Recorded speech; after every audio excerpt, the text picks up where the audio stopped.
কি খবর দিচ্ছে আচ্ছা বন্ধুরা, আপনাদের জন্য আরেকটা ব্লগ ভিডিও নিয়ে এসেছি। দেখুন, আমার বন্ধুটা বলছে চুল কাটবো, চলো কলকাতাতে কাজে এসেছি, চুল বড় হয়েছে, বলছে চলো চুল কাটি। তো কি আর বলবো, চুল কাটা স্পিড দেখতে পাচ্ছ, আর চুল কাটা স্পিড যেমন তেমনই দাম। এই দেখুন চুল কাটা হয়ে গেল, আবার কি করছে দেখো, মাথায় পাগড়ি টাগড়ি বেঁধে দিল। এখন খুব স্পিডে কাজ চলছে।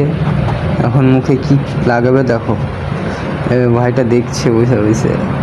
तो करे क्या बोले तो बोले। আমার বন্ধু বলছে আমার যদি এরকম করে তো আমার কত টাকা নেবে। একটা ক্রিম লাগাচ্ছে বন্ধু, 300 টাকা নিচ্ছে। কলকাতা, এটা কলকাতা হলো। এই দেখো হাসছে আমার বন্ধু। দেখো এখন লাগা যাচ্ছে, আর আগে ক্রিম লাগাবে। দেখো এই দেখো ক্রিম নিয়ে এসেছে, এই দেখো ক্রিম লাগাচ্ছে।